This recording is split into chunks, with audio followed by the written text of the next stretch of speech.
Alright guys, welcome back to Formula 1 drama. As we enter the summer break, some spicy words coming from two-time world champion Fernando Alonso to his former team principal and boss Otmar Szafnauer over at Alpine, who has recently been fired, of course, by the team over the past few days. Alonso saying that he deserved what he got and basically needs to shut up because his team went down the drain, whereas Alonso helped Aston Martin make big strides this season. Loads of other news as well. Very much enjoyed to hear your thoughts in the comments. Hit the like button if you enjoy. Subscribe if you're new as always. This tweet then very relevant today because the Piasco of last season was kicked off this time last year, the 2nd of August. This is the 1-year anniversary of this legendary tweet when Piastri says, I understand that without my agreement, Alpine F1 have put out a press release that he's going to drive for them. That's not the case. And look, it turned out that both Piastri, Mark Webber, Piastri's manager, and Fernando Alonso, who kicked this whole thing off, have made great decisions. It was just a couple of days ago before now, last year, it might have actually been the 1st of August last year, that it was officially confirmed that Alonso was going to go to Aston Martin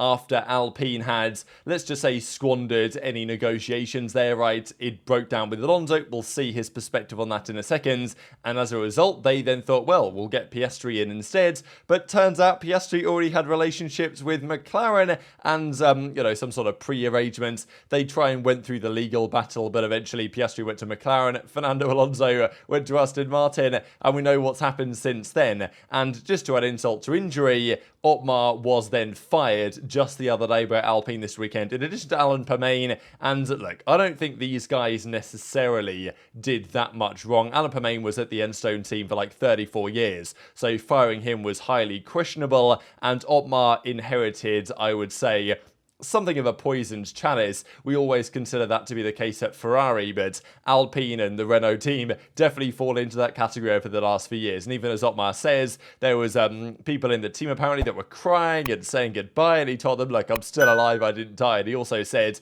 that he intends to be back in Formula 1.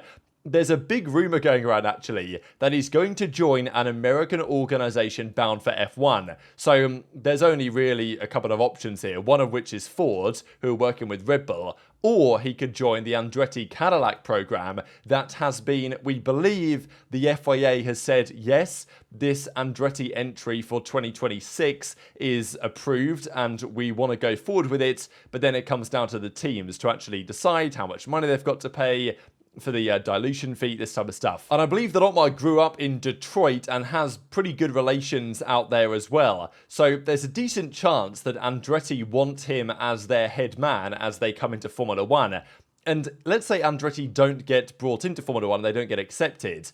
Alpine recently sold, 20% of their company to like Ryan Reynolds or whatever it was and the group over there. And there have been some questions as to whether Renault will continue to support this just floundering and failing outfit. They're going to try again with another whole host of new people at Alpine. And there's a chance that over the coming years they say, you know what, we've had enough of this. And let's say Andretti wanted to buy the Alpine team. That might not be out of the realms of possibility. So would be very entertaining if Otmar was to return to the same team, effectively having his new organisation bought it out. So we'll see about that, because that has been a big rumour of the day. But most drivers were somewhat sympathetic to Otmar, and Sergio Perez says, I was quite surprised. I think Otmar's great. They should have given him time. He lacked time to really show his potential, limited budget, etc, etc. That's Perez's perspective. Alonso's perspective, as you might expect, is rather different. So there's quite the article here that comes out on BBC Sport by Andrew Benton, and there's a lot that he goes into, of course, in this article, but I wanted to dive into a couple of things. He also mentioned that his focus in the team, he knows that he's not going to drive for that much longer, so his focus is on trying to help Lance become the leader of the team, so pretty much confirming his opinion that Stroll isn't going anywhere out of that outfit over the coming years, which you might think is good or bad, but I think we know what's happening there at the moment. I don't think that Lawrence is going to fire his own son. Maybe times will change on that one.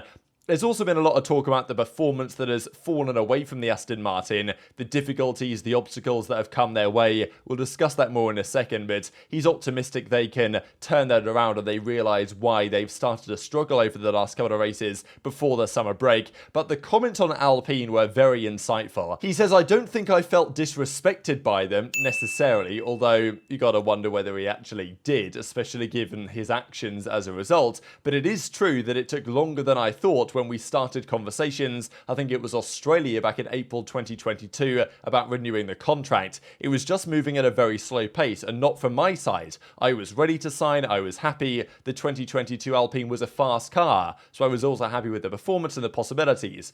As the season progressed, the car just kept breaking down and had so many reliability issues for Fernando that he was probably rather happy that he made the decision that he did. But he says the slow pace, eventually not even putting pen on paper what we were writing, and all these comments about age or whatever, which they are still doing.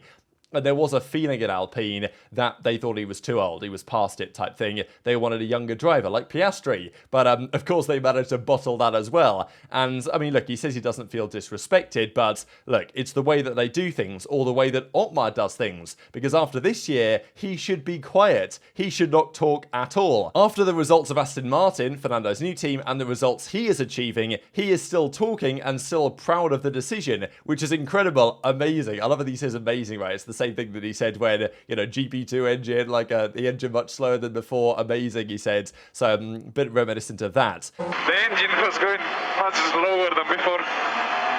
Amazing. And he says, look, 100%, I think that Alpine underestimated what I brought to the team, and I still do believe that. When you're doing the best you can every weekend, when I did so many things for Renault as well, that's another point, right? That, he won the World Championships for Renault back in 2005, 2006, and was then arguably somewhat let down by the same organisation many years later. You'll take it a bit personal when someone is doubting your performance for your age and this type of stuff, and you want to prove extra hard during the best moment of your career. So, very interesting word on Otmar, right? Saying that, this guy should just shut up because I've gone to Aston Martin, we've had great success, and his team is still failing. And Otmar did say, right, after they lost Alonso, he was like, well, it's not a bad thing. We want our drivers, Gasly and Ocon, this is what we want type thing. Now, I'm not sure I fully buy that, but still, we know these two guys never really saw eye to eye particularly, and Alonso is taking the chance. With the season now over for Otmar, now he's going to be fired from the team mid-season, a pretty unprecedented state of affairs for, to twist the knife a little bit, right? Alonso's put the dagger in, and he's now twisting the knife now Otmar's lost his job. But, so the way Alonso sees it is that Otmar is certainly at fault for the way that things have gone, but still, I don't think that that's the only issue at Alpine, shall we say, at the moment. So, that's pretty much the story on Alonso versus Alpine, and it might well now be coming to an end, and he's at least probably going to stay at Aston Martin. I talked the other day, there was some weird rumour coming out from some journalists that apparently that account is entirely fabricated and just makes things up for clicks. So, I was kind of thinking that was the case anyway, to be fair, but probably Alonso won't be going to Red Bull, as there was a bit of rumour about. Maybe it's still possible, and I'd like it to happen, but it's probably not going to happen, is what we currently believe. A couple of quick things on these teams then, because Aston Martin have fallen behind. In some ways, McLaren are the new Aston Martin in many ways, and apparently they have made the car improvements that are closest to the Red Bull that we have really seen elsewhere. And this is another very interesting point, that Aston Martin have been trying to add downforce onto the car, which all the teams theoretically try to do. But the rumour has it that the upgrades in Canada generated too much downforce. And this is the thing with the ground effect cars that Adrian Newey seemingly understands better than anyone, that it's not necessarily about maximising the downforce, because if you've got maximum downforce, your car can potentially run into other issues with the way that these regulations are set up, it seems. So their upgrades in Canada, which looked good because they came P2 that weekend and were rather competitive, but they apparently on other tracks have made the car regress to some degree. And the rumour has it from Aston Martin themselves that many of the changes they made, they will have to basically just step back and go to where they were before, which isn't really ideal because you've only got a certain amount of money, right? Pre-cost cap, fine, whatever. You made some mistakes, now you can backtrack, you understand more. But when you had to pay money to understand those mistakes, then not ideal. So now they understand what's gone wrong. They possibly can take a good step in the right direction. It might take them a bit of time, and the rumour has it that McLaren are going to make some more major changes because they seemingly understand the direction they're trying to move in, and there will be multiple significant upgrades after the summer break. So, McLaren catching Red Bull seems highly doubtful, but apparently not just aerodynamically, but also in terms of mechanical performance from maybe even a suspension perspective, they're looking to make changes. I have my doubts that McLaren can be a championship contender over the coming years while they remain a Mercedes engine supplier, but it would be very exciting to see what they can achieve from now to the end of the season. A couple of points as well on Checo Perez. Red Bull seem to believe, according to Joe Soward, that keeping Checo is not a bad idea, which is quite the statement, right?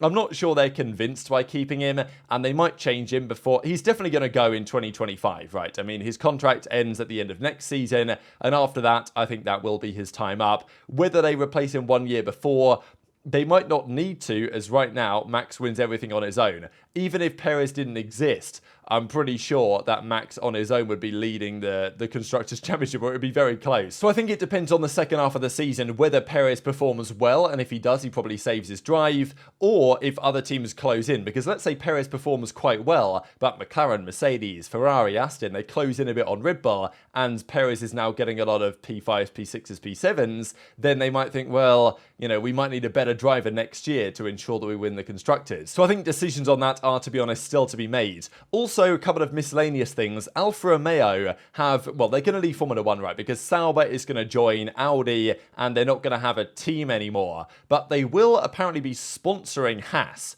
which is kind of strange, because apparently they're going to, like, sponsor Haas from, like, their engine side, despite the fact that it's Ferrari that make the engines. And yes, Alfa and Ferrari have a good relationship, but it's still a little bit strange. So Alfa Romeo are apparently going to stay in Formula 1. This is pretty good for Haas, you got to say. And, you know, Alfa Romeo is such a legendary motorsport brand. To just be like a sponsor for Haas feels a little bit sour compared to where they are right now and where they have been in the past. But still, I guess it's better than leaving entirely. So that's that rumour. There's also on AlphaTauri, the other Alpha team, they're going to be gone, right? This has been confirmed. They're not going to be called AlphaTauri next season. The livery is going to be changing.